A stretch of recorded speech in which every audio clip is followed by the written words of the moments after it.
primeiro agradecer a oportunidade, é um prazer estar aqui, poder compartilhar com vocês aqui nesses minutos que a gente vai bater papo, vai conversar. Eu brinco que um dos motivos do nosso projeto ter dado certo com a V4 era o nível de fodência que a gente tinha, né? Porque a gente já tinha... O que vocês puderem imaginar, eu sei que a V4 não se posiciona como agência, mas o que vocês puderem imaginar de agência de marketing que tem no Brasil, nós contratamos. E algumas que não tem mais, né? E a gente perdeu muito dinheiro, mas muita grana mesmo, assim, a gente perdeu ao longo dos anos, né? Eu nunca fui um cara marqueteiro, nunca fui um cara de marketing. A gente tem... A empresa que começou tudo o que a gente tem hoje foi a Slack, que é a Sociedade Latino-Americana de Coaching, né? Presente hoje na Colômbia, presente hoje no Chile também, e no Brasil são as 3 principais operações. E eu nunca fui um cara de marketing, e aí começou. Eu brinco que quando a gente começou era tudo mato e a gente vendia curso no Brasil entregando panfleto, né, cara? Então era outro nível. 2001, 2002 era outra pegada. E aí veio, depois ali 2012, 2013, na verdade 13 para 14 veio essa necessidade muito do marketing, principalmente voltado para o digital. E aí a gente foi na saga de buscar algumas empresas no mercado.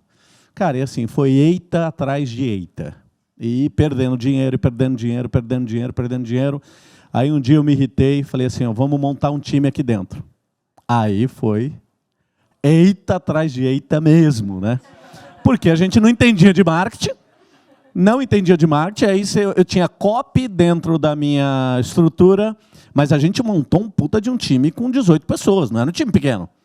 E aí a gente tinha copy fazendo freela, cara CLT fazendo freela dentro da nossa estrutura. Eu tinha design fazendo freela, eu tinha tudo, eu brincava, era festa estranha com gente esquisita. O que você imaginar, para dar errado, dava errado. E aí a gente foi, cara, e assim, várias agências conhecidas, vários experts conhecidos, a gente trouxe para dentro do negócio, 3, 4, 5 meses não dava certo. Quando eu cheguei na V4, caí no anúncio na V4 por acaso, e a V4 me enganou com uma coisa, com aquele painel do Matemarketing. Foi ali que a V4 me ganhou. Por quê? Porque ninguém tinha me apresentado ainda como a gente poderia compilar todos os dados para tomar decisão, e eu, um cara, formação em administração, depois que eu fiz administração, eu fui entender um pouco de gente, aí fiz psicologia positiva, neurociência e tal.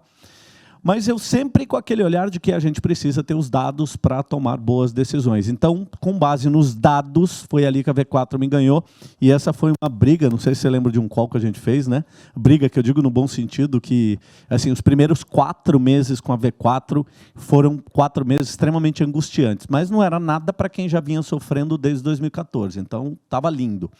A gente teve a paciência de esperar os primeiros 4 meses, investindo e praticamente 0 resultado, isso foi a real, não vinha resultado, mas vinham, e aí eu brinco o nível de fodência, porque o nível de fodência estava diretamente ligado ao nosso nível de consciência.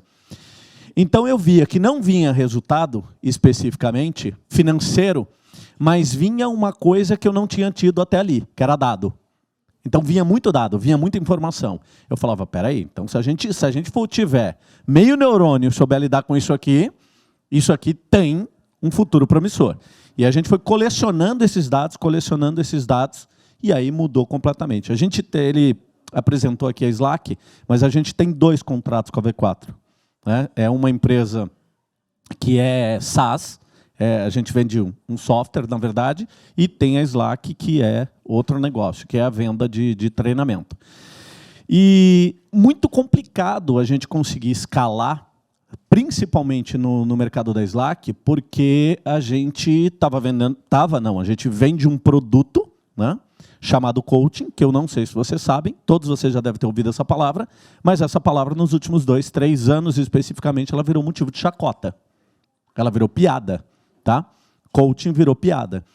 Só que a gente, posicionado nesse mercado, tanto a palavra coaching quanto a palavra coach, propriamente dita, ela virou piada no mercado brasileiro. Né? E como é que a gente consegue vender esse produto? A gente foi a única empresa que se posicionou em multinacionais e no governo federal. Então, nós estamos no governo federal desde 2010. E Quem me contrata no governo federal, a gente é extremamente apartidário, não me importa se está Lula, se está Dilma, se está Temer, se é Bolsonaro, se volta Lula, o que for, a gente continua lá, né? E eu sou o único brasileiro que tem 37 cartas de atestado de capacitação técnica dada por órgãos diferentes do governo federal. O que isso quer dizer? Isso quer dizer que a gente não participa de licitação, né? E a gente atende BMW, atende Toyota, atende Hyundai, atende diversas empresas. Na segunda-feira, por exemplo, eu estava no Rio, na AGU, Advocacia Geral da União, Procuradoria Geral da Fazenda Nacional, STM, Superior Tribunal Militar. Todos esses órgãos a gente atende.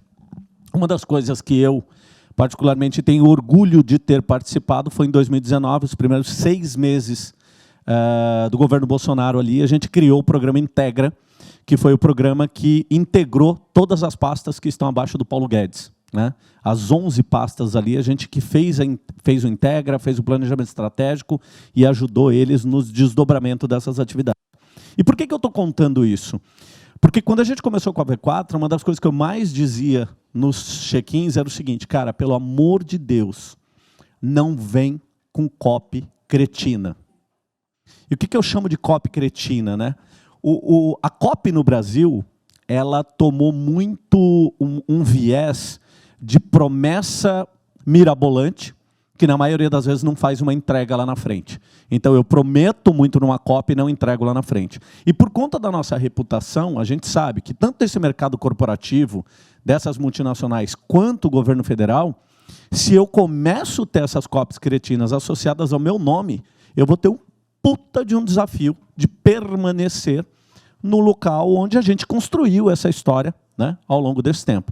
Então, assim, foi muito um trabalho a 4 mãos ali no início para a gente conseguir passar por essa primeira etapa. A gente completou 1 ano agora em agosto. Então, eu digo que a gente teve 3 ciclos de 4 meses. Então, a gente teve os primeiros 4 meses especificamente ali suando, mas colecionando dados.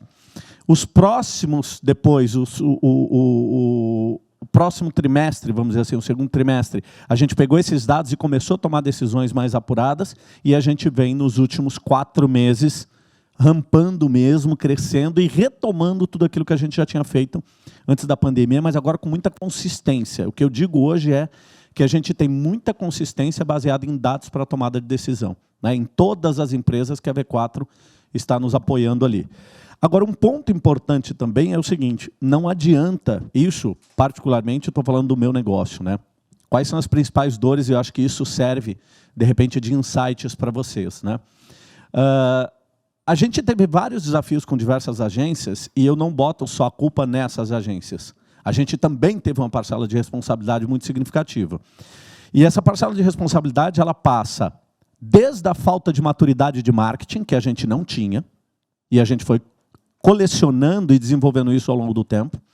Passa por um desafio muito grande também, que eu tinha pessoas dentro do time enciumado pelas agências que vinham e sabotavam, muitas vezes as agências que vinham. Isso é um baita de um desafio, isso fica um baita de um alerta para vocês, né? E também uma quebra de paradigma no seguinte sentido. Eu gostei de uma fala do Denner aqui, quando ele fala assim, cara, o senhor tem que ser marqueteiro. E tem que ser marqueteiro mesmo. E quando eu disse, cara, eu não era de marketing, e eu fui estudar absolutamente tudo o que eu podia estudar sobre marketing. Mas até curso de copy, o curso de copy da Empíricos eu fui fazer porque eu queria entender o que estava por trás disso, de tudo isso. E aí, cara, Facebook, Google, eu brinco o seguinte, eu sou teimoso pra cacete, mas eu não sou burro. Então, me dá dados que a gente toma boas decisões, né? Então, a gente conseguiu fazer isso, mas esses fatores, o time que você tem internamente, cuidado porque ele pode sabotar. E muitas vezes sabota, até numa boa intenção, meio que defendendo o queijo deles, mas acaba te prejudicando. Se você não tem total noção de marketing, vá se aprofundar nisso, vá buscar isso, porque isso você vai ver que vai facilitar absurdamente a jornada de vocês. Eu vejo muitas... E o terceiro ponto, que é fundamental.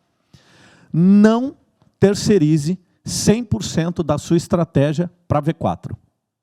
Por que eu estou dizendo isso? Porque a estratégia do seu negócio, ela tem que partir de você.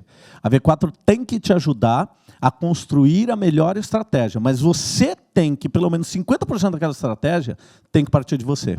E eu digo isso por quê? Porque eu já tive amigos que eu indiquei a V4 e os caras não se deram bem com a V4. Teve cara que ficou 3 meses.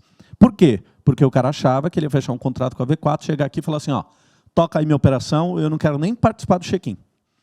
E, cara, se essa for a tua mentalidade à frente do negócio, você não vai ter resultado. Então, assim, hoje, eu participo de todos os check-ins. Todos os check-ins eu participo. E quando eu não participo, claro, às vezes eu não consigo, porque especificamente eu estou em algum evento.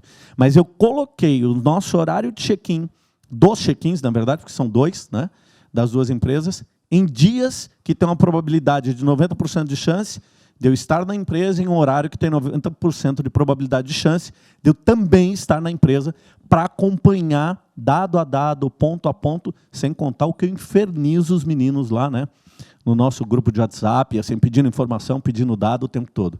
Então, assim, eu diria que esses 3 pontos são 3 pontos fundamentais para vocês observarem, é vocês entenderem sobre marketing, não delegar 100% da estratégia, a estratégia tem que partir de você, e para a estratégia partir de você, você vai ter que conhecer sobre marketing, né, para você conseguir dar algumas diretrizes. E tomar cuidado com tudo que acontece dentro do negócio, principalmente com as pessoas que podem muitas vezes sabotar todo esse processo, toda essa estratégia, né?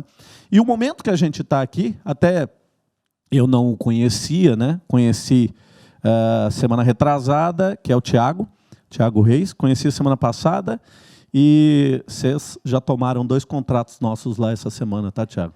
O Carlos já pegou 2 contratos nossos lá, fechamos, a gente começa segunda-feira com vocês.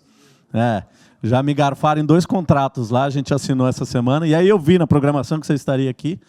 Então, a gente fez essa parceria muito legal com a V4, isso vem funcionando muito bem, e agora a gente está indo para um outro ponto, que é um baita de um desafio do nosso negócio, que é o B2B. B2B a gente vem penando aí, suando nos 2 mercados, né? Mas é sempre visando o mercado principalmente privado, porque o público a gente vai bem, a gente não tem esse desafio. Agora, galera, é assim, esses 3 pontos eu considero que são pontos fundamentais para vocês observarem.